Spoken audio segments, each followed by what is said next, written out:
Welcome, everyone, to our project launch for the APAC Med Health Services Working Group. We are very happy to have with us a range of stakeholders that are dedicated to improving the healthcare systems of today and tomorrow, and to hear from the perspectives of patients, clinical practitioners, industry, payers, and a whole range of views. So without further ado, I would like to share today's program. I will share about the work of APAC Med and our roadmap for this health services project, after which I will invite Steve Sunderland, partner LEK Consulting, and Christoph, the APAC Med Government Affairs Vice Chair and Head of Public Affairs, Asia Pacific Fresenius, to join us for a deep dive into the white paper that has been launched today. After that, we will have a panel discussion on one of the service categories that have been identified in the paper, which is clinical education. And the use case for this service category is on chronic disease management. So Stefan Langevin from Baxter Healthcare will be moderating the section. And joining him are representatives from Patient Advocacy Group, Tony Richard Samosir, Chairman and Founder of the Indonesian Dialysis Patient Community, KPCDI Indonesia, Dr. Nanda Kumar Mupil, Medical Director, Fresenius Medical Care Singapore, Dr. Shehana Ganesh, Head of Health Risk Management, Aditya Birla Health Insurance, and Fabio Lamola, Global Healthcare Co-Head, Asia Pacific, LEK Consulting. We will then turn to opening the floor with audience Q&A sessions. So please feel free anytime from now to type in your questions in the Q&A box available in the Zoom link below. And our moderator will take your questions during the Q&A session in the last half an hour. We will then invite the panelists to have a call to action to share one takeaway that we can follow up on as a community to improve health service delivery for the long run for an integrated and sustainable system. And I will then invite Ms. Harjit Gill, CEO APAC Med, to close the segment for today. So APAC Med is a trade association representing manufacturers and suppliers of medical equipment, devices, and in vitro diagnostics. And our mission is to improve the standards of care for patients through innovative collaborations among stakeholders to jointly shape the future of healthcare in Asia Pacific. Before we go into the discussions, a working definition, what do we mean by health services? Broadly, health services are solutions and services targeted at the prevention, diagnosis, treatment, recovery, or cure of a disease, or in the palliative care space. These services can be provided inpatient, outpatient, or in home settings. And the impetus for the health services working group came about last year when we noticed the emergence of this unmet needs that the current health systems are not able to address due to limited resourcing, manpower, capacity constraints, and where there is an opportunity for new stakeholders such as the medtech industry to step in and really bring its innovative culture, its data, its experience, and R&D capabilities to apply themselves to solve these emerging problems. So the roadmap this year for our project is to engage a range of stakeholders, starting from the patient to our healthcare practitioners, to hospital administrators, payers, policymakers, regulators, nonprofits, industry, academia and consultants, as well as international organizations. And truly, we believe that this systemic problem can only be solved through effective partnerships and collaborations. And today, we are on the first step of a three-phase journey. Firstly, we will learn and listen to the views of our stakeholders, understand where the key problems are, the barriers, and more importantly, the opportunities to unlock the potential of service improvement as an ecosystem. After that, in the later part of this year, we will come together to shape policy by identifying key priority problems and what are the opportunities and solutions available from industry which can be applied.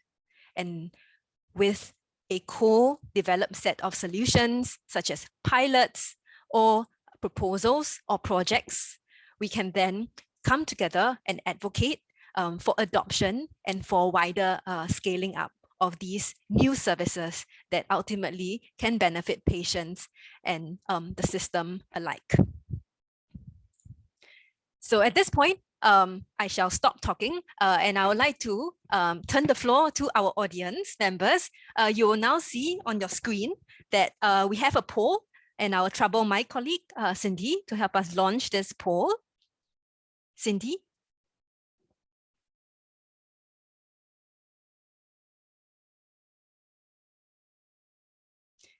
Thank you, Cindy. So we have two questions for this poll and would like to hear from our audience members today.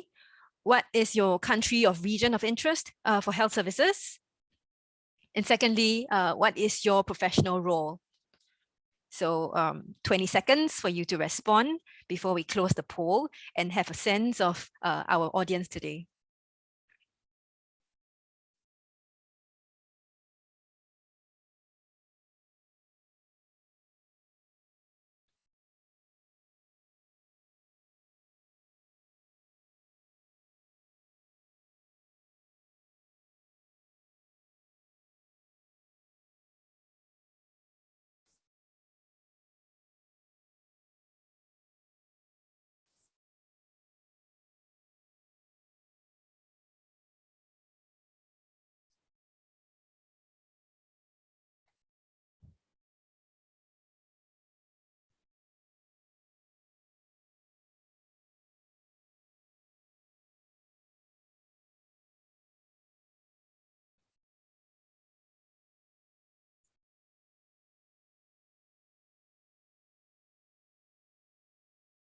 Thank you. Thank you for your responses. So we see that our audience members today come from a range of countries, from Southeast Asia, and also from China, India,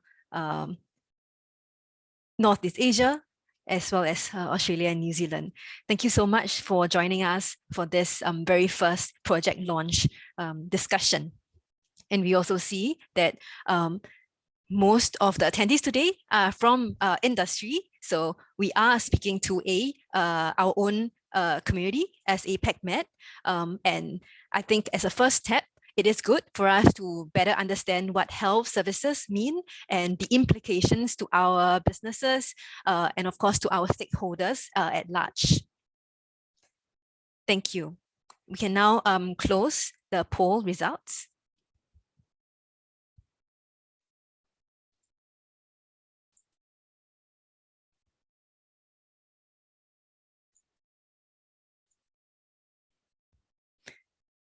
Okay, so allow me to now move into the next segment of today's interesting program. I would like to now invite Steve Sunderland, partner LEK, to join me on stage, as well as Christoph, our Government Affairs Vice Chair and Head of Government Affairs and Public Affairs at Fresenius. Welcome both. Morning, Glenda. Good morning. Good morning. Good to be here. Thank you. So before I begin, maybe one question for Steve first. Any comments on our audience mix today? Oh, I guess it was gratifying to see so many people with an interest in APAC as a whole. I think that linked quite strongly actually to the scope of the paper that's been put together that we've been working on for the past few months together, which is APAC in nature. So within the paper, we have examples drawn from as far south as Australia and as far north as Korea, as far west as India and as far east as Japan. So we've got a real selection of examples and learnings from across the region in the paper. We've tried to generalize. We've also tried to be specific. So hopefully there'll be points of interest for everybody within that within the reading. I think it's also good to see that there's strong engagement from the industry, basically. But I'd also like to thank the select few from either the HCP domain providers and payers who I know are on the line as well. I think it's great to see interest from those quarters, those stakeholders as well, and it's going to be really important as we think about driving forward the findings of this white paper and actually try and trigger change in the industry in the way that the services are delivered, that those kind of champions exist beyond the MedTech audience itself.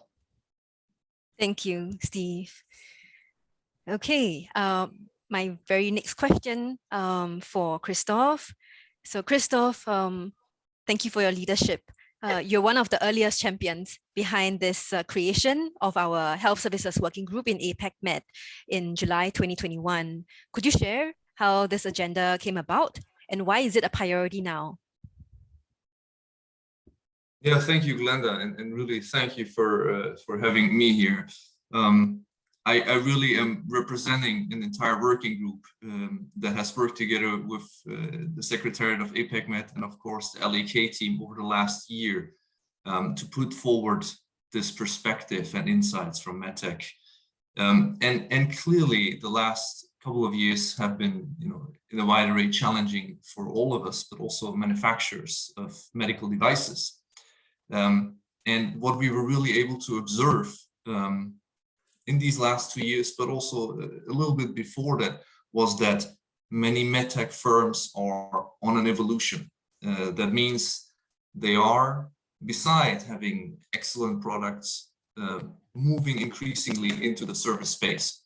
And obviously based on their expertise, based on their specific disciplines, have explored how additional health services can benefit the adoption of products, but also the adoption of therapies beyond the pure product to that wide array of stakeholders where we have today such a high representation of. And clearly, when we think about an evolution, is going step by step, similarly here, which is why early on last year, we came together and realized we need to provide a common ground, a platform, a shared point of view that we have in common between all of us, that we speak the same language, but also that we are able to build on beyond in addressing some of the challenges and opportunities that we see. So from the experience that we've had with the entire group and everyone's fantastic contributions, we were able to pull together this paper that we are launching here today. I'm personally very, very proud of all the expertise that we were able to pull together and the insights that we have generated. And I foresee this being applicable not just to this or the next year, but really setting a baseline for expansion, for increased collaboration in the healthcare space, and going forward, obviously, to even more favorable environments in Asia Pacific for health services. Thank you, Christoph, for that vision. And really, it's a long journey. Now we're at the first phase. There's still a long way to go. But with that, let me now pass the time to Steve to share with us more about the white paper, the methodology, and your key insights. Over to you, Steve. Cool. I'll try and keep this brief because I know trying to compact roughly 3 months worth of work down into something like 5 minutes is going to be tough, but I'm sure that we'll be happy to answer questions either through the Q&A function or through the chat. So please do land any questions in there, and we'll address them as we go through. I guess definitionally, Glenda has given us an outline of what the services we're interested in here are defined as. The work first and foremost had to think about, well, where do we spend time? What are the kinds of things that would fall within the remit of the working group and within the remit of this white paper? What are we trying to achieve? And as part of that, we developed this onion picture, as we've come to refer to it, that's on screen now. Where essentially, clearly, most of the audience on the line today would be very familiar from a MedTech perspective of the core product and product-related services that exist at the heart of effectively all MedTech businesses.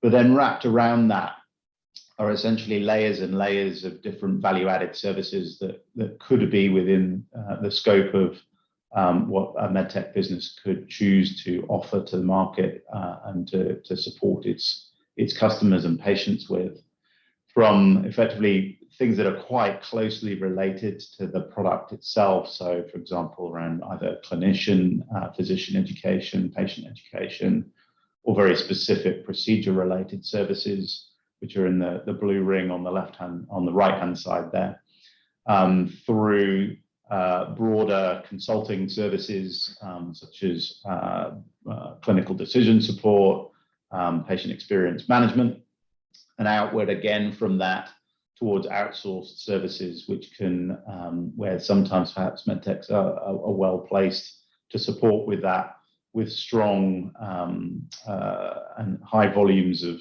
touch points across the industry, essentially, good learnings and benchmarks.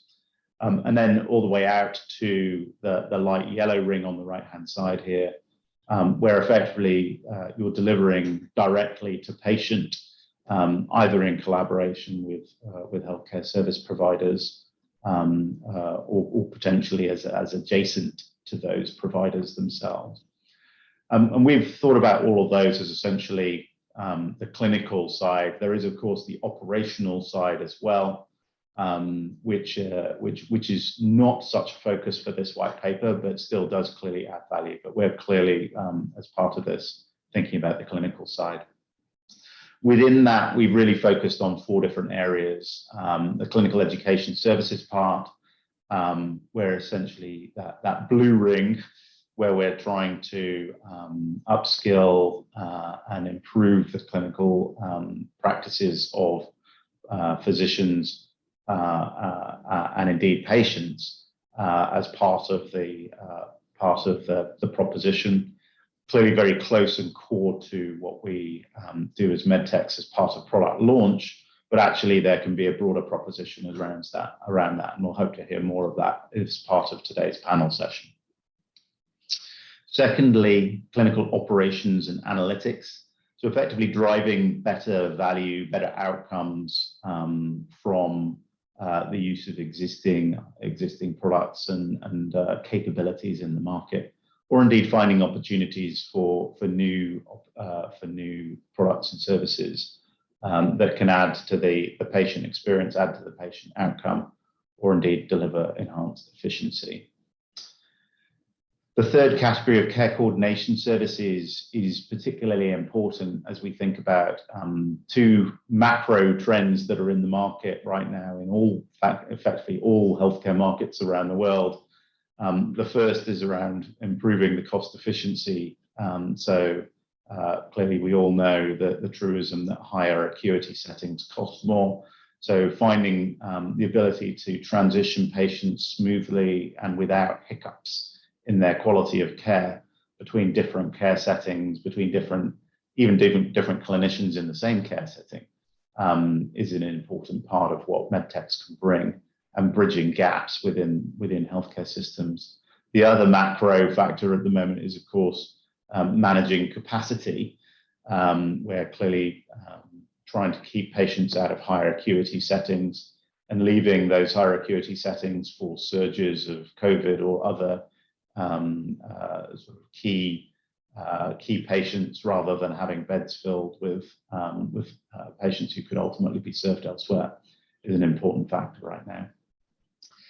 And then finally, on the direct-to-patient clinical services front, the ability to complement existing care services. So we've seen a number of examples in here, particularly in the renal care sector. Of course, that's been going on for a while, but we've also seen movement in, and have examples in the paper around where that has actually been transitioning also in acute care rather than just chronic care settings as well. So, for example, Varian's had an interesting example of that in the Philippines. Thanks, Glenda. And the reason why all this is going on is, of course, that it brings value. It brings value to pretty much everybody in the system. We often think through the lens of what we as a MedTech industry can glean from that. But the truth of the matter is that we need an audience, we need a customer who's receptive to this and who sees the value in what we're doing. And in truth, we've seen and heard the feedback, seen the data as part of this study for the kinds of clinical value, socioeconomic value that can be delivered across providers themselves to healthcare practitioners in their own practice as they care for patients, but also to institutional payers and patients themselves. So clearly, as you think about stitching up the care journey across different settings, that has benefits to pretty much all of those different stakeholders. And indeed, as you think about improving the standards of clinical care, the awareness and the understanding of what's good practice, as happens with clinical education, we see benefits for everybody in the whole ecosystem. Thanks, Glenda. There are problems though. In APAC, as we were going through this research, we found and have worked through a number of different issues, barriers as we've called them, in different markets with different weights. First and foremost is really a funding question. So where is the money coming from? And ultimately there is pretty limited reimbursement provision for these kinds of services in the market. And sometimes even a tension between providers who would otherwise be able to seek or gain reimbursement for these kinds of services, and medtechs who are keen to deliver them at higher efficiency for, and clearly with system benefits that we just talked about. Secondly, there can be complications around the legal framework. So it's oftentimes not entirely clear how, for example, cross-border services can work. So one of the key benefits that we see of medtechs delivering these kinds of services is the ability to deliver scale, both in terms of care, of course, in terms of care delivery, but ultimately in terms of access to data. So a large medtech operating at scale in APAC will touch many more patients than any individual institution. But clearly that brings with it governance issues. It brings with it issues of where patient data is going, or indeed provider data is going. That can be difficult to resolve or unclearly governed in national legislation. Clearly also as part of that, patient data privacy in its own right, and indeed patient data sovereignty, even as a perhaps a newer trend, is an issue. That reflects itself into some of the specific structures that are sometimes mooted or beneficial. So public-private partnerships are one mechanism to try and bridge the gap, again, between private sector industry and what are oftentimes public sector owned and operated provider institutions. There are some concerns exactly over how those kinds of arrangements operate, which stem from sometimes patient data complication, but oftentimes prejudices around what actually medtechs are trying to, what are we actually trying to do as an industry, and suspicion around that. But ultimately, there's also limited awareness at the policymaker level, we believe, around what medtechs can actually offer. So why are we very well placed as a group in order to be able to serve and benefit patients, to benefit providers, to benefit institutions, and indeed benefit payers, ultimately, to drive efficiency, to drive better outcomes.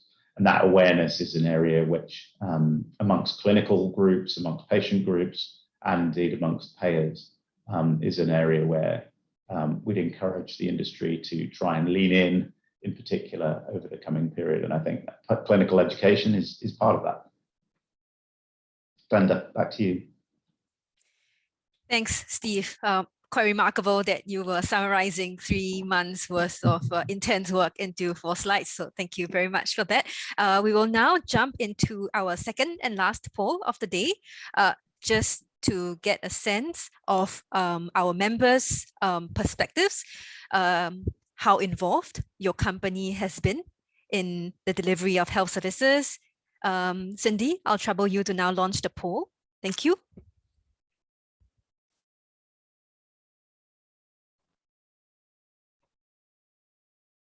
So 3 questions here. Looking back, your involvement in the delivery of health services, how would this likely change in the next 1 to 3 years? And finally, which of the 4 categories, as which was presented by Steve, it's the most important to your work? So while you respond to the poll, I wanted to share that for the rest of this year, APAC Med will be engaging a series of stakeholders on each of the 4 categories. For today, however, our focus is on clinical education services. And very shortly after the fireside chat, we will invite 4 stakeholders together with our moderator, Stefan, to share their views on this service category on clinical education and the challenges and opportunities. Okay, let's close the poll now and have a look at the results. Cindy, I'll trouble you to publish the results so we can all see the audience responses. Okay, Steve, I think you can see the results, right? Yeah, any quick responses? You're on mute, yeah. Yes, just trying to scroll down. There's a lot here. I think This is great. I mean, I guess this speaks to the volume of participants and audience members that we have on the webinar today, which is over the 150 mark. I think we're up to 170 or so now. So as we can hopefully all see from this, we've got a very strong view of actually there's a very good level of engagement, very high level of involvement of services today already. And an even stronger view of actually this being an important part to the business going forward, with 76% of our audience here saying they will become more involved in health services going forward. I guess what's perhaps slightly surprising, we discussed on the way into this this launch event. Well, gosh, we're running a panel on clinical clinical education services. Are we going to have a sample bias for people who sign up around and that they're most interested in those areas? And I guess the short answer here is not too much. It looks like there's really good interest across all those different service areas that we've highlighted in this white paper. So direct patient services actually marginally coming out on top of everything else. So I guess that will be a good platform for further webinars as we go through the subsequent discussions around different service areas. But really good to see strong interest in clinical education services in here, because we'll be spending some more time on that today. Christoph, any thoughts from you? Yeah, I think I concur with what you say, Stephen. It's clearly a positive sign as well. If I look here at the involvement and the change over the coming years, that the work of the health service group that we've just launched less than a year ago is seen favorably. It's a topic of interest. It's a topic of increasing interest. And similarly to the four options or the four pillars with regards to which service category are the most important. If I try to interpret probably the care coordination piece, here obviously coordination and a large collaboration between many stakeholders is involved. And I think that's probably one of the reasons where there's still a lot catching up that can be done, specifically if we think about end-to-end care, especially what we define as sort of services from prevention to diagnostics to treatment to post-palliative or post-recovery care. So very interesting results, and clearly leaves room for more opportunity to engage. Thank you, Christoph, and thank you, Steve. So I think we have come to the end of today's this section of the fireside chat. I know Christoph has more comments, but I will hold your comments until the very end. During the Q&A segment, I will bring both of you back on stage, and then we will continue this discussion in depth. So allow us to now transit to the last section of today's program, which is a very interesting panel discussion on one of the service categories, clinical education services.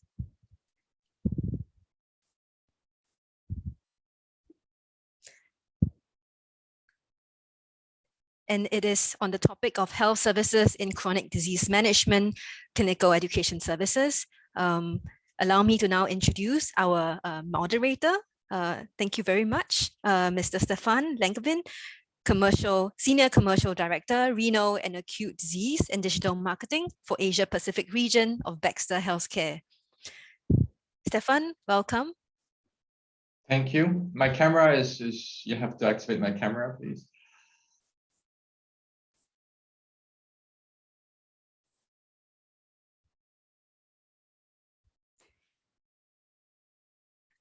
Good morning. Good morning, Stefan. So, Stefan, thank you for moderating our next discussion. So I will ask you a question first before I introduce the rest of our panelists. As a commercial leader, after hearing the presentation from Steve and the fireside chat, what do you think is one big misconception that people tend to have on MedTech health services? A very good question, Glenda. But before I answer, thank you for having me moderate this group. So I'm looking forward to a very good discussion and sharing amongst the group. And hopefully, I would welcome participant to have questions to put them on the chat box. And of course, it's Monday morning, so happy Monday morning, everyone. And it's for those of you who are in APAC, well, it's exactly one week away from the year of the tiger. So we're at the eve of 1 week away before Chinese New Year. So for those of you who will be celebrating, have a healthy and happy year of the tiger. Now, in terms of question, if there was something I think maybe misunderstood and not clear, and I think the paper may be bringing this to light more significantly, is the role that the medtech industry plays in health services that are non-clinical. So I think if you were to take a look and ask outsider of the industry, I think they would look at this and think the relationship is quite linear between, we develop technology, product, we bring them to market, and then we sell them to the healthcare community and providers, and then that's the end of the engagement. But actually, it's not the case. And I think what we're seeing is a lot broader involvement, and I think that's growing in terms of clinical education, direct to patient that is growing, and then we go beyond in terms of clinical operation analytics and improving, using data, those care, even going as far as coordinating and providing those services. So I think this is maybe not, it's emerging, and I think the role in the industry is kind of moving away from that linear relationship to become a really true partner within the industry and part of providing services or help support those services. Thank you. Thank you. Interesting thoughts. And we look forward to hearing from the panelists as well. So just introducing our panel members, we have Mr. Tony Richard Samosia, Chairman and Founder, Indonesian Dialysis Patient Community, KPCDI, Dr. Nanda Kumar Mopil, Medical Director, Fresenius Medical Care Singapore, Dr. Shehana Ganesh, Head of Health Risk Management, Aditya Birla Health Insurance India, and Mr. Fabio Lamola, Global Healthcare Co-Head, Asia Pacific, LEK Consulting. Stefan, over to you. Thank you. Well, again, welcome and good morning. My first question will be for Tony. And Tony, we're very grateful that you have time to share your patient journey with us this morning. Can you share with us your story from disease discovery? So when you were diagnosed first in terms of ESRD, then undergoing dialysis, and then of course receiving a transplant. What are some of the challenges you face in deciding what were the next steps? And please share that journey and your experience. Thank you. Good morning and afternoon, everyone. First of all, I would like to thank Matt and the committee for the opportunity given to me to share my story as a CKD patient and the role of Indonesia dialysis patient community for chronic kidney disease in Indonesia in it.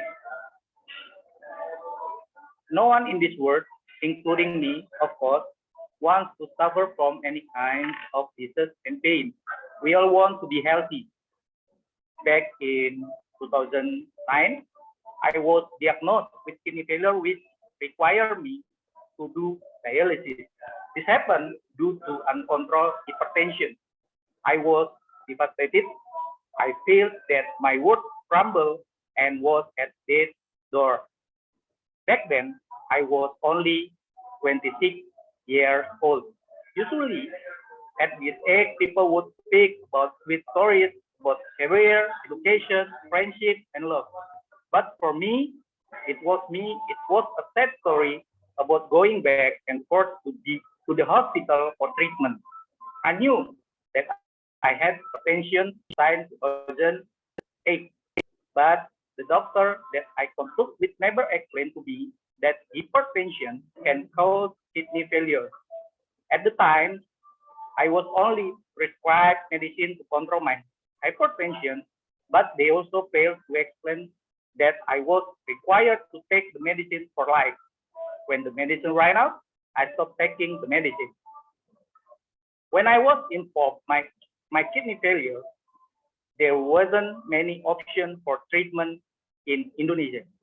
The popular therapy was hemodialysis, while peritoneal dialysis and kidney transplantation were not popular. I can only assume because it is not as profitable for the hospital and the referral information was very limited. 2009 was a bad year for me. It was a really bad experience undergoing dialysis in so many ways.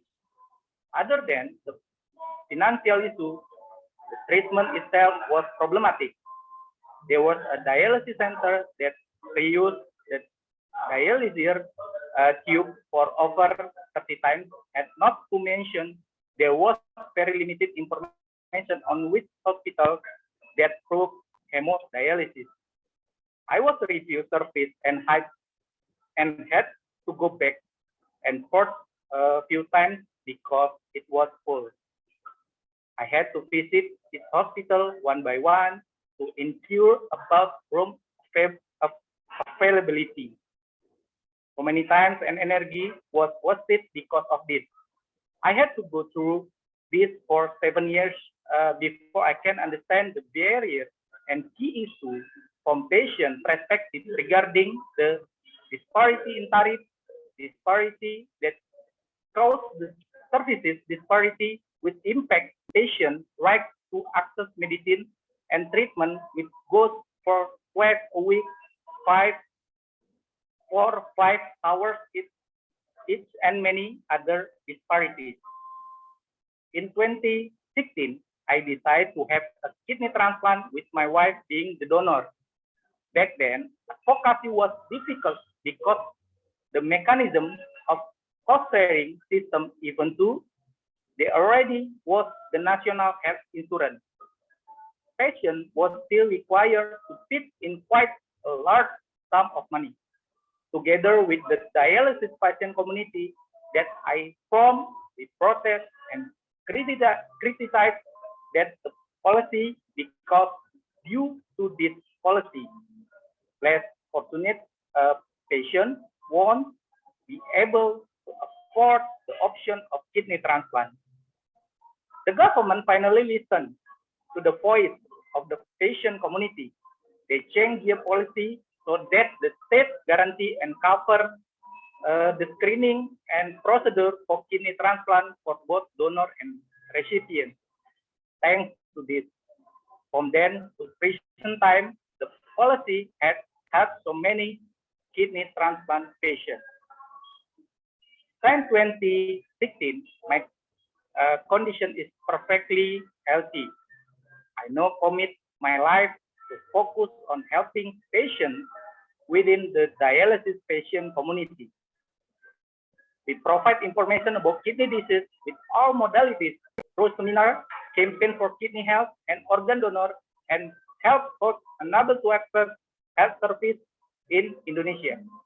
Provide to input government regarding access to dialysis, peritoneal dialysis policy, and tariff, especially during this COVID-19 pandemic, where CKD patient as a comorbid in high risk. So we argue and provide input to the government so that regulation favor kidney patients in this pandemic situation, such as guidelines for SD center. In addition, I'm developing a platform that integrates patient, kidney donor, and hospital close to the patient. We believe that patient will feel safe and comfortable when performing their dialysis procedure with a good referral system, competent doctor, and the latest technology. Learning from my experience, the number of CKD is increasing significantly every year in Indonesia due to lack of health information about access to hospital service, and lack of communication between doctor and patient. In 2021, I started developing a socio-economic healthcare in digital platform. We integrate patient, specialist, clinical, and dialysis service provider around patients. I hope that it will help the government and CKD patients in Indonesia. The importance of collaboration between stakeholders and the improvement of patient is crucial to create a good ecosystem in government health services. Thank you. Thank you very much, Tony. Your life story is definitely very inspirational to, I guess, to all of us, and having your wife to donate a kidney, it's quite definitely inspirational for all of us. We will probably have some questions further on, but to get a chance to go to the panel, I will now address the healthcare professional side. So Dr. Nanan Kumar, who is a nephrologist over 30 years in practice, you have witnessed the journey of many renal patients through your career, and often in APAC, that journey from disease discovery to more advanced treatment like dialysis is really short, and sometimes it's a shock to patient. Can you share with us, some of the challenges that those patients face through that journey? And from disease discovery to hospitalization, discharge, and then a life of dialysis, either in centers or in home dialysis. Thank you. Thank you very much, Stephen, for the introduction. And thank you. I'd like to take this opportunity to thank the organizer for inviting me to be a panelist for this very important meeting. Thank you very much for that. Okay, so this is a very important issue, what you brought out today. So the chronic kidney disease is a highly prevalent. Nearly 12 to 18% of the population has chronic kidney disease if you really look for it. Depending on the countries, there is a difference in the prevalence. And the problem is that it is easy to diagnose and easy to treat and prevent the progression of the disease. But because at this stage, the disease is no symptom, most of the people do not even know they have chronic kidney disease. This is the main problem. And because of that, eventually by the time they present to a doctor or a hospital, the disease has progressed so much that they become symptomatic. And by the time, there is no way of reversal. At that point of time, there is no going back.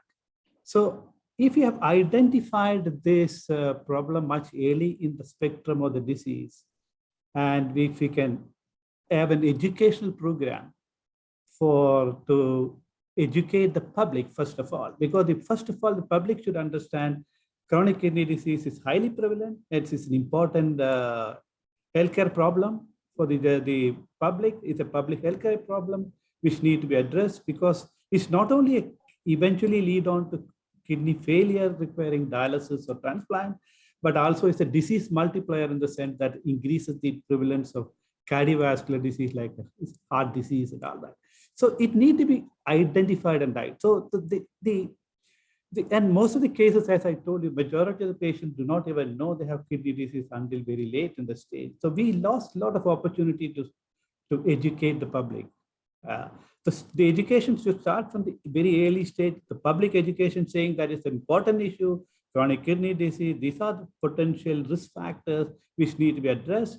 And we have a screening program, so we identify the chronic kidney disease much early in the disease so that we can introduce medications and intervention to reduce the progression of the chronic kidney disease, eventually reaching dialysis requirement.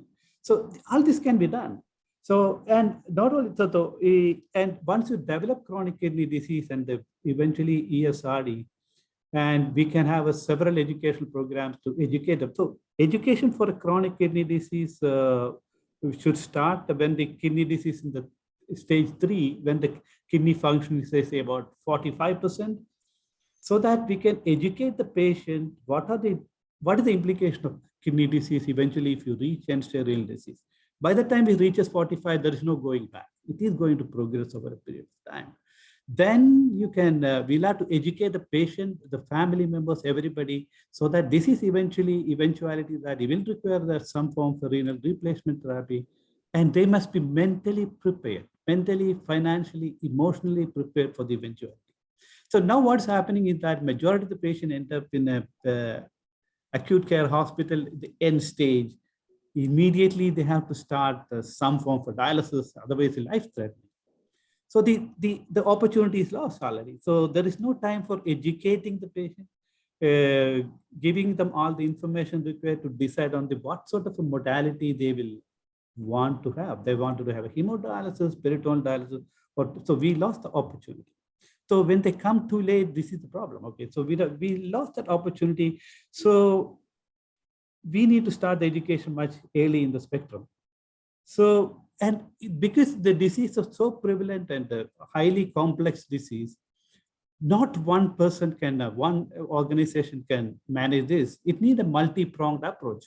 It's not only the hospital, the public health program, but also we need VWOs, the private sectors, and the industry to actively involved in the education of the public, because it's a wide spectrum of diseases. So education starting from the very early ages, public education, CKD education, and eventually when they reach ESRD, educating the patient. So this is something. So one of the important thing is that we miss that opportunity to educating the public and the patients so that they have a smooth landing, they can have a decision. And once you start, when they acutely ill, we have to start a hemodialysis. There is no option because they are otherwise life-threatening.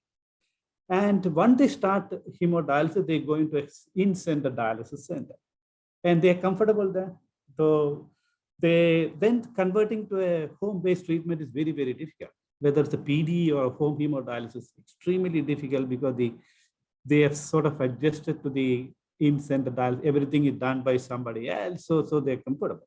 So there is again the one of the problems. Okay, the late diagnosis, and we didn't have an opportunity to educate the patient so that have a mentally prepared, emotionally prepared, and have a smooth landing, and they have the opportunity to decide, okay, for my lifestyle, this is the type of treatment I would like to have. So majority may prefer PD because it's they don't have to come to a dialysis center, they can do it at home, and they are free, they have a lot of flexibility. So this is the problem. So my point of in this discussion will be that education should start early, identify kidney disease much early by preventive measures, introduce preventive measures so disease progression can be prevented. Eventually, before they start end-stage renal disease, they have an opportunity to educate them so that they can make a wise decision, which is the best option for them. So I will stop here. Yeah. Well, thank you so much, Dr. Nanan Kumar, and Tony as well. So I think, the takeaway is definitely early on, Tony, there was gap in your information and you were not able to get everything you needed, and you had to work really hard to get the information. And we do here, from a prevention perspective and disease management, earlier diagnostic and prevention is an area that's probably not fully invested. And of course, from an industry perspective, it's very inspiring to hear your stories, and we do play a role. And I think we, as an industry group, we try to close those gaps. I think we do bring forward education. We try to promote shared decision making, as well as disease awareness. Of course, as a business leader, we need to bring some commercial discipline in. It comes to a point is, what is the adequate demand that we can supply? And then how do I internally, commercially get the resources needed to really drive that education, that information, and provide the tools that could be rolled out to really help solve some of those issues. And Dr. Shea, the question will be more for you is, from a clinical education, it does require investment from the industry. And then, of course, what is the right level of investment from MedTech, HCP, and patients? I always get a question from my leadership to say, Stefan, where's the funding come from? And if you could share with us, Dr. Shea, any pilots, government partnership, what's best practice sharing that you have in place, and how do we get monetize some of the services that we would like to bring forward? Sure. So thanks, Stefan, and thanks, APAC Med, for having me. So maybe just a bit on the investment part, Stefan, maybe to start. I think from what Dr. Nandakumar said, our patients' voices matter. And that is really the bottom line of this morning. And that is something really critical as we stand here as sort of the target industry audience. And that we need to start instilling in a lot of the work that we're trying to do in bringing new and novel technologies to the arena of healthcare in this day and age. So when we look at the whole area of investment, Stefan, we really need to look at the mode of our patient engagement models that we want to bring to market. And these are obviously based on omni-channels and should be based on 3 or 4 critical pillars. And these pillars are obviously strong education platforms, good awareness campaigns, and of course, very multi-pronged patient advocacy kind of groups that can take these agendas forward and bring in the correct narratives. So I also want to say that technology is seen as a very good conduit, especially now in the COVID and current post-COVID world, to fuel a lot of these good initiatives and innovations. Because through these telemedicine and sort of telehealth platforms that are coming through, at almost decreased levels of funding, we have the opportunity to actually reach out to a larger scale and a larger volume of these populations. So again, coming back to the whole arena of investments, as much as an industry that we do agree it's an important investment to make, the question, like you rightfully said, is where exactly does this money come from? And I think in a previous world where we may not have allocated funding to this, as this area is evolving and emerging, a lot of key industries, and I speak here from a payer point of view, we're beginning to understand the value of investment in this area and the return on investment that we want to see. And we're beginning to start positioning this a lot into our product offerings to the larger environment. I also would like to say that I think the kind of benefits of investment can come a lot easier if we stand together as a multidisciplinary team. So I'm talking about MedTech coming together with our providers, with the patient advocacy groups, with the farmers, together with the payers, all need to invest collaterally towards some sort of shared benefits and shared outcomes, really to kind of demonstrate the value that we want to see in this area that can be easily achievable through some good patient outcomes and some good patient satisfaction surveys. So Stefan, just on the back end of your question, you talked a little bit about where are the kind of best practices in this area. So if one actually looks at the global literature that is available when we finally tune in on clinical education services, you would notice that there's a lot of information that may be available in isolated pockets. And this is usually in the areas and niche market conditions such as rare diseases and some oncologies and some difficult cancers. But there isn't too much information available in sort of the day-to-day diseases, the common things that we're seeing commonly in daily practices for some of the large patient pools that are being infected and affected by these diseases. So the question is, what are kind of these best practices that are coming through from the West, right? So we're seeing a good trend now from the pharma industry, where we're seeing patients getting involved at the level of new drug trials, at the development of protocols, at the development stage when ethical committees are beginning to look at protocol developments and engagements.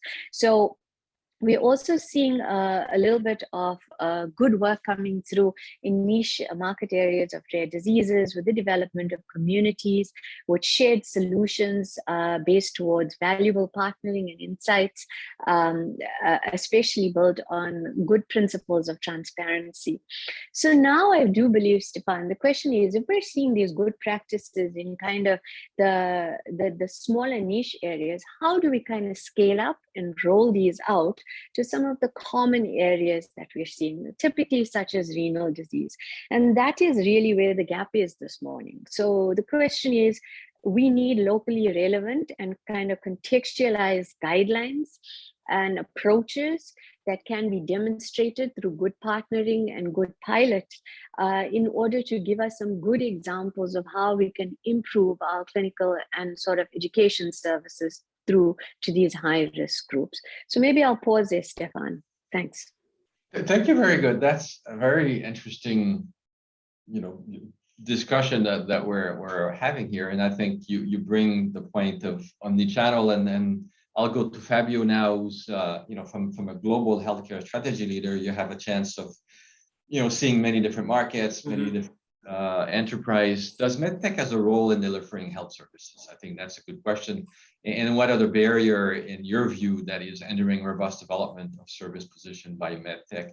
And of course, thinking of that question in the sense that, as Dr. Che brought forward, the technology is changing so rapidly, and then we're seeing omnichannel engagement from a distance that's taking place, as well as more exotic technology like VR, AR, wearable devices and apps associated with that. And COVID, I think, have brought a lot of acceleration to this. What are the factors limiting and driving that change? But first of all, thank you, Stefan, for having me on this panel. And so from your first question, right, where does MedTech have a role in delivering services? I think the answer has been historically yes, and will continue to be yes. I think that interestingly, we've seen some barriers in the paper that we've made explicit. I think there are a couple of other things that also the industry historically has been wary of, and probably the number one being the fact that getting close to patients ran counter to typically what the industry used to do, which is, sell devices to physicians and to hospitals and then step back, because it wasn't, contact with patient wasn't necessarily in the agenda. And so that has changed and continues to change. And I think that interestingly, especially with new health tech ventures that we see and new hybrid devices that do gather data and so have the need to stay close to patients, the industry mentality is changing as well. And so that's one of the key barrier that I think is actually quite rapidly changing now. The second one is probably funding, and you and Dr. Shai have already touched on that. But I think there's a complication when public hospitals are involved and when public systems are involved, which is budgets vary in the way they are administered country by country. Sometimes it's the hospital decides, sometimes it's the department, sometimes it's the Ministry of Finance, sometimes it's MOH directly. And so trying to find that commercial support for a new service that the industry is wanting to give is also quite difficult. And again, public-private partnerships are helping, but it is a complex series of admin differences that the industry has to navigate. As for your question in terms of technology, so I think it's what we have found quite interesting in working with a number of medtechs around their technology and around the delivery of services to patients and to doctors is that there's a great desire to adopt technology. There are internal barriers that make it difficult for medtech to actually deliver that efficiently. Those internal barriers typically are processes. Developing content, for example, for those type of services takes quite some time. And in the industry is used in working in cycles of 6 months to a year to actually develop approved content, whereas most of these technology require for immediate interaction. And that becomes really difficult in some instances. I think the other issue that we've seen quite frequently is actually internal training. So while there is the desire to adopt the technology, the ability to actually use the technology is typically reserved to few people that have taken the initiative to learn it. But despite that, I think we've seen an enormous transformation in the last 24 months, driven by COVID, essentially, driven by the fact that the industry did not have a choice. And so that's really what has taken the idea of adopting technology to really actually seeing that technology in action. And I guess there is one other question, right, that I actually have for you, being a representative of the industry, which is sometimes, as you probably know, patients and doctors may see the industry as biased because of the fact that you're there to sell products and services. And so I guess the question for you is really how is the industry working to resolve that perception of bias, and how are you getting closer to patients? Well, I guess this is a very valid question, and from an industry perspective, of course, I believe that we can bring forward, patient information and solution and education that is non-biased, and I believe the industry have enough guardrail in place to ensure that is well balanced, unbiased, and fair. I think if I look at our own experience at our company, a lot of things needs to be reviewed by a medical group, and commercial is working on this from a distance standpoint. So I do believe that we have demonstrated over time that, I think we can achieve an unbiased education to a wider group. And I think a lot of time we partner with, such organization as Tony's organization. Dr. Nanan Kumar would be well aware of the process of having a educated, non-biased program and approved through medical association. So I think we can achieve that non-biased one. And good question. I think. Thank you for everyone. I guess in the interest of time, I will invite Steve and Christophe to come back, and then we can discuss a little more, see if there's question on the chat box. But at the same time, before I move, I would maybe, as they come back, Tony, I think it's a question for Tony. As your patient group is building up momentum in Indonesia, have you seen and worked towards partnering with industry? And if you could share a little more of your experience, if things have improved from the time you were diagnosed and you went through transplant to today? And did COVID play a role in getting more online traffic to your site? You're on mute, Tony.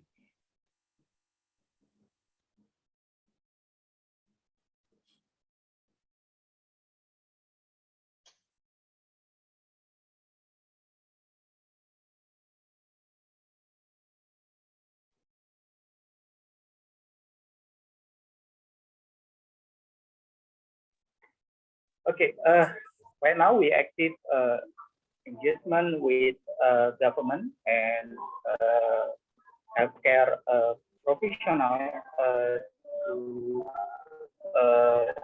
give education and then campaign about kidney failure and healthcare to give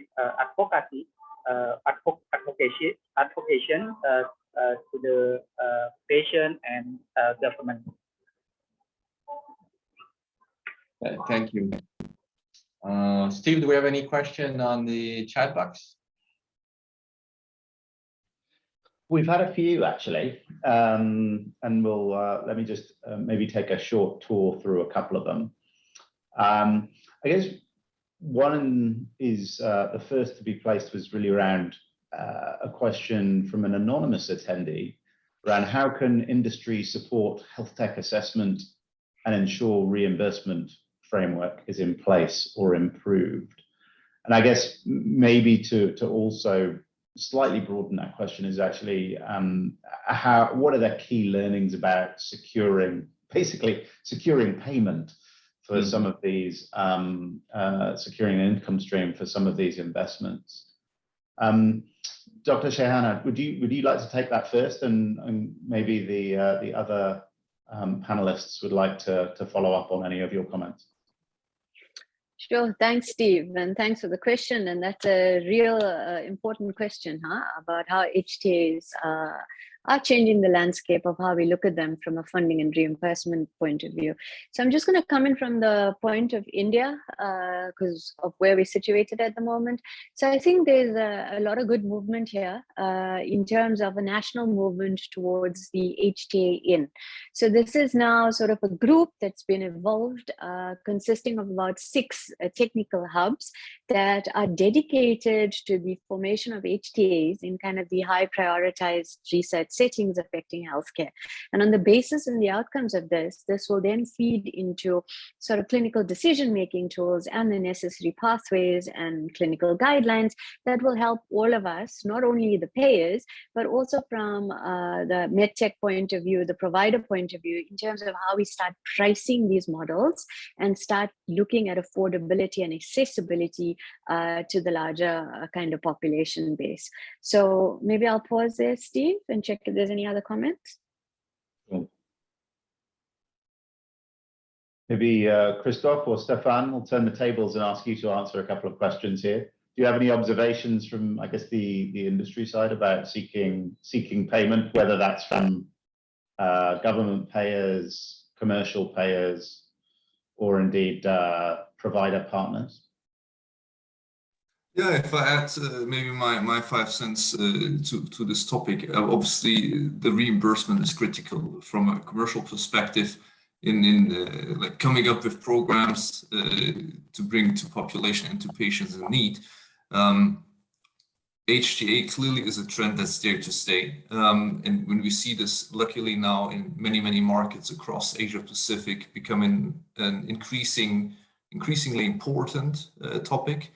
I think another angle we have to take into consideration is obviously clear-cut pathways with respect to leveraging real-world evidence from pilot programs or with HTA programs that then get either fast-tracked or have to some extent an access to a reimbursement to showcase the value that they bring. And connected to that is obviously, and that was highlighted in one of the slides earlier, the perspective of beyond clinical value. When we think about the socioeconomic value, the value to the population, to the healthcare system, that I think especially healthcare services do play a significant role. And here too, clearly, I think industry and all participants have to ask, do we sufficiently communicate that value in addition? But also from say policymaker or government's point of view, do we ask and significantly seek for this additional socioeconomic value, and do we frame HTA frameworks, or do we set up frameworks around HTA that are specifically asking for that and provide a decision ground in order to then enable market access for such new services? Yeah, I can support what Christoph is saying, and obviously APAC is a very diverse region, and every country has made some progress, and I think COVID may have brought some little more in terms of shared decision-making supports or telehealth type of reimbursement, but I would say it's very modest in most countries. It is moving in that direction, but as an industry group, I think we need to identify what's from an economic value perspective, why should the payer reimburse either physician practicing shared decision-making as well as industry, selling those services or those technology that can obviously be adopted by healthcare providers. So the challenge is really to demonstrate the cost effectiveness, as well as there's a regulatory component. There's a good pathway for drug reimbursement, there's a good pathway for medical device reimbursement, but our solution sometime will fall outside of that. And I think from an RA perspective, there's kind of an approval process that should probably be in place. And the industry can work together to bring that awareness to legislators, as well as obviously how do we drive value and demonstrate that value to those payers, that it has a positive impact in outcome to the population in general. that's what I think we have to keep working as an industry group to drive that awareness and shape that reimbursement framework across the region. Thank you, Stefan. I think we did see that in the work that we were doing in the preparation of this white paper, is that the nature of some of the solutions that are being provided means that it's quite difficult to actually figure out where do you get the reimbursement from. There's clear value there, but it's very difficult to see how you get paid for it, and that's a pretty common feature. Second thematic question was around effectively patients and their data. So it came in from a sort of technology perspective of the role of cloud and the need to be able to handle lots of patient data as part of providing services, part of providing solutions that add value in the industry. I guess there's the broader matter of actually, well, how much data do patients really want to share with us? And is it appropriate that we're handling all of that? What precautions do we need to put in place in order to be safe around the handling of all of that? And I know that Dr. Shahana mentioned the primacy of patient voices as part of your earlier comments. Maybe if I could come to Tony first with the voice of the patient, actually. Well, how do you see and what are the concerns of patients and patient groups around handling of patient data by more than just the providers, so effectively upstream into medical technology developers?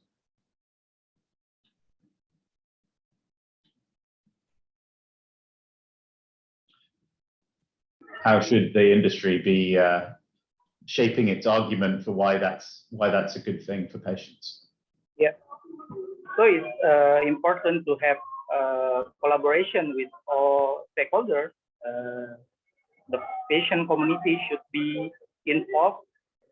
It's giving feedback to the government to ensure government service to the patient.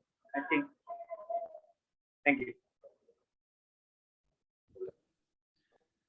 Stefan, if I remember correctly, you have quite a strong digital aspect to your role, your day job. Would you like to comment? I'm sure you've encountered this in your day-to-day work. We sure do. So I think, and the thought was, of course, data. Most of our more advanced medical devices or solution, run either on software, cloud-based, and we do generate a lot of data. And obviously, the question that comes to us is the first one is in terms of privacy and regulation and data localization. So I think this is, I would say, a hot topic that's kind of emerging through the geography here is, should the data be stored locally? And some countries are much more are moving in that direction, like China, where the database needs to be localized in China, and data processing even should be processed in the geography. So these are the first point. And then obviously the second point is how we drive value out of that data and how far in that ethical balance that we need to strike. So I think that's an emerging question that is developing here across the region.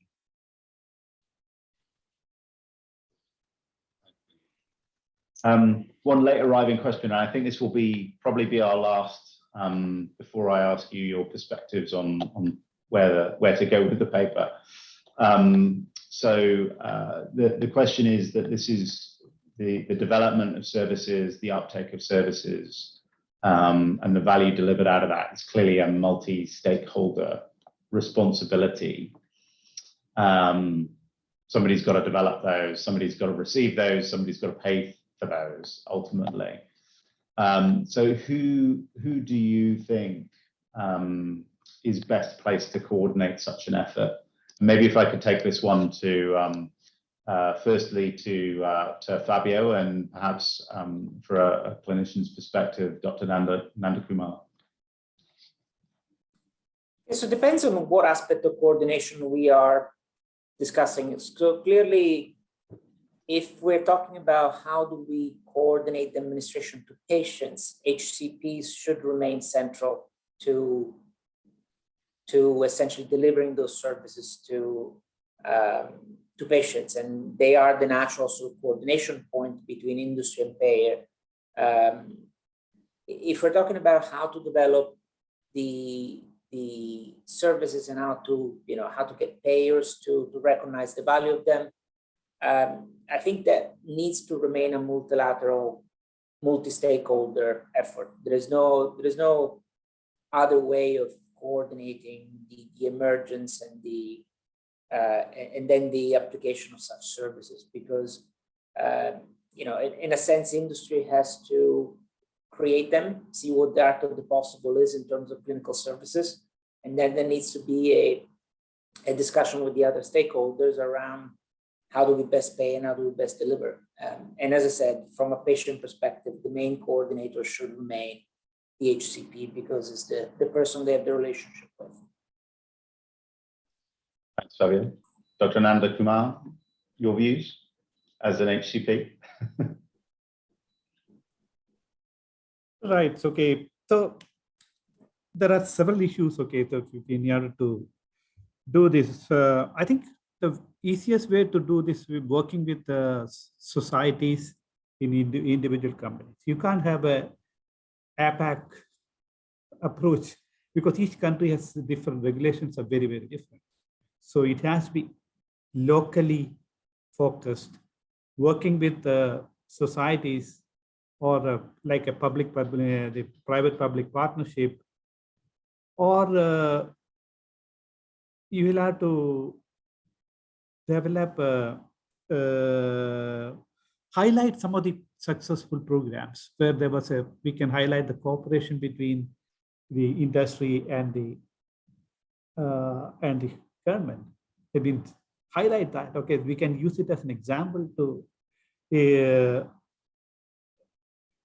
get across the idea that this is workable.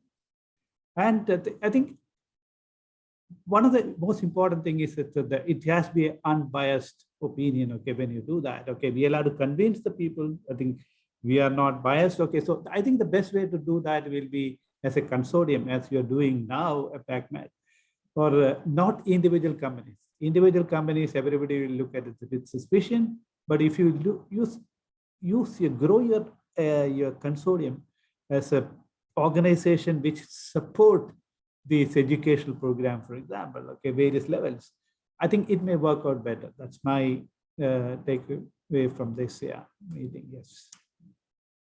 Thank you, Dr. Nanda Kumar. I think so. My interpretation of that is it has to be local, and it has to be association driven, probably on the push side as well as the pull side. That's a very neat segue into our final couple of minutes of this webinar, which is really that what do we do now? So 76% of people on this webinar said services are going to be much more important to their business going forward than they are today.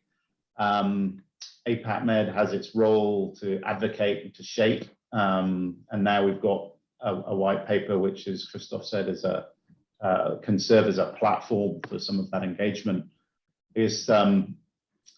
Some questions come from that. One is, how can industry use it? So essentially, how can all the stakeholders on this call, many of whom are working in medtechs, some of whom are institutions, some of whom are payers, some of whom are clinicians themselves, how should they be using this paper? Where can they use it? And secondly, what should APAC Med itself be doing next? Maybe, because I would like just very short comments, please, because we will run out of time. And I will take this in turn to perhaps Stefan, if you could go first. Well, thank you. I think you bring some very good points.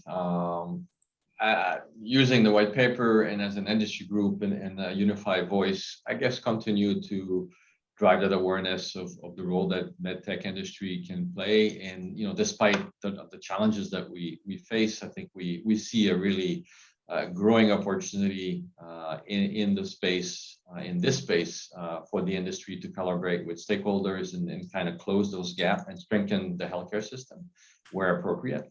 And I think that has to continue at country level. And I think, we do have center of excellence in every country. So I think armed with this paper, then it's how going out there and continue and being the voice of the industry and moving forward. Thank you. Tony, your observations on how we should be using this paper and what APAC Med should do next?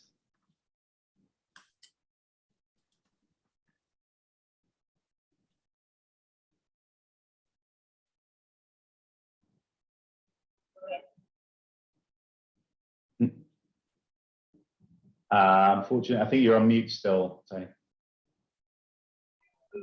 Okay, the importance of the patient access to information and the right for dialysis services, reimbursement, and medicine access. I think that is important. Dr. Nanda Kumar, your views?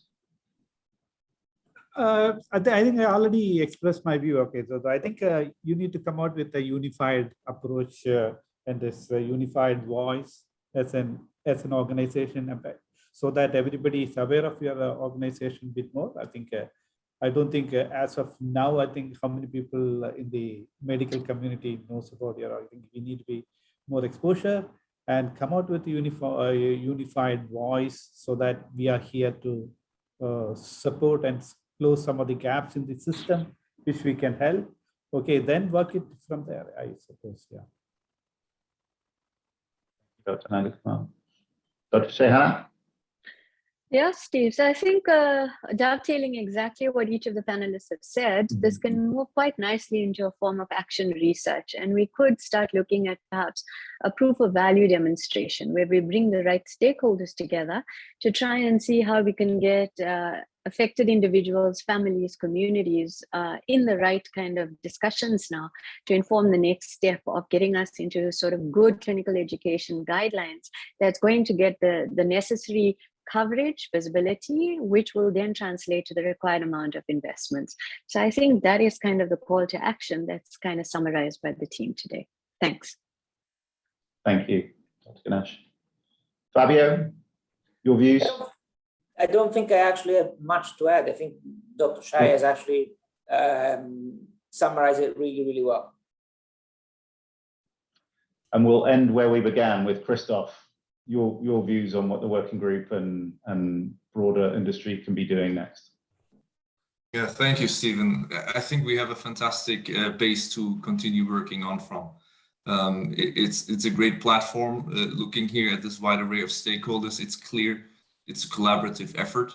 And I think this white paper at all addresses, including governments and policymakers, can also be used as a checklist or benchmark to the extent that are we enabling sufficiently health services in one country? Are we driving public-private partnerships to the betterment of, for example, chronic diseases in Asia Pacific? So I think all the centers of excellence within APAC Med would be very, very keen to have that conversation locally and to enter into an ongoing dialogue around the topic of health services in Asia. Thank you, Christoph. I think it probably falls to me to thank each and every one of you as panelists, moderators, for your thoughts over the last hour and a half or so. Thank you very much for your time, your preparation, and your contribution. I'm sure there's been benefit to that from all of our 100+ audience members.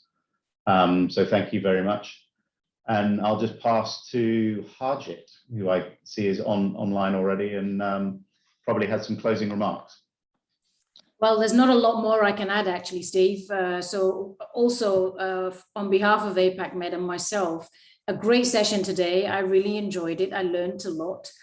So not only the working group, but also LEK and our members for putting all the time and effort into doing this paper. And I'd like to close by saying, so we see this as a multi-year journey. So this was just simply a first step. And I think what the team have done is indeed a great platform at a very high level on mapping out the industry, what are the influences, the challenges, and some of the opportunities. And I think I want to come back to something that really resonated with me, and that was what Dr. Shehana said, having now a proof of value concept.